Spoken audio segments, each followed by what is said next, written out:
কাজী আফিয়ার বিচারকের পদ থেকে অব্যাহতি। ইসমাইল ইবনু ইসহাক বর্ণনা করেন, খলিফা মাহদির শাসনামলে সালাম শহরের একাংশে ইবনু উলাইয়ার পরিবর্তে কাজী আফিয়া বিচারক পদে নিয়োজিত হয়েছিলেন। তিনি একজন দুনিয়াত্যাগী ক্ষুধাভীরু আলেম ছিলেন। একবার কোনো এক দুপুরে তিনি খলিফা মাহদির কাছে আগমন করলেন। মাহদি তখন সেখানে একাই ছিলেন। আফিয়া এসে প্রথমে ভেতরে প্রবেশের অনুমতি চাইলেন। অনুমতি পেয়ে তিনি ভেতরে প্রবেশ করলেন। তার বিচারিক নথিপত্র তখন তার সঙ্গে ছিল। খলিফার সামনে গিয়ে তিনি প্রথমেই বিচারক পদ থেকে ইস্তফা দাবি করলেন।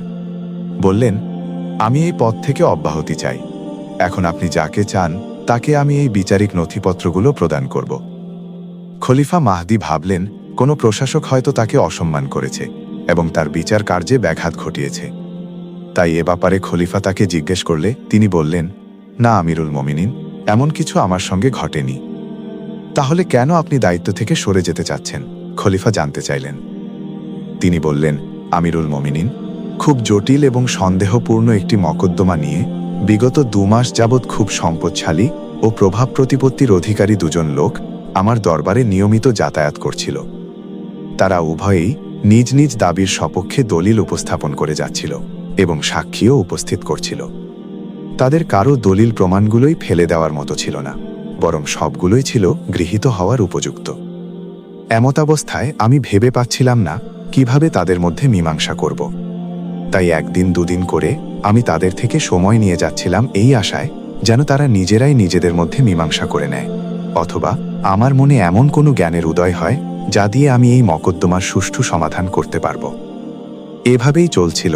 ইত্যবসরে তাদের মধ্য থেকে একজন জানতে পারল সুমিষ্ট তাজা খেজুর আমার খুব পছন্দের। তাই তাজা খেজুরের মৌসুমের শুরুতেই সে বাছাই করে উৎকৃষ্ট মানের খেজুরের থর আমার বাড়িতে নিয়ে এলো। এমন উন্নত মানের খেজুর আমিরুল মোমিনিনের দরবারেও আসে না। এর চেয়ে উন্নত খেজুর কখনো আমার চোখেও পড়েনি। আমার বাড়ির দারোয়ান তার থেকে প্রথমে খেজুরগুলো নিতে না চাইলে লোকটি তাকে অনেকগুলো দিরহাম ঘুষ হিসেবে প্রদান করে, যেন সে খেজুরগুলো আমার কাছে পৌঁছে দেয় এবং দ্বিতীয়বার আর ফেরত না দেয়। দারোয়ান যখন খেজুরগুলো আমার সামনে উপস্থিত করে আমি তখন ভীষণ রেগে যাই। ঘুষ নেওয়ার অপরাধে তাকে চাকরি থেকে বরখাস্ত করি এবং খেজুরগুলো তাকে ফিরিয়ে দেওয়ার আদেশ করি। ফলে আদেশ মতো সে খেজুরগুলো ওই লোকটিকে ফিরিয়ে দেয়। এরপর আজ আমি বিচার সভায় বসলে ওই লোকটি তার প্রতিপক্ষকে নিয়ে আমার দরবারে উপস্থিত হয়।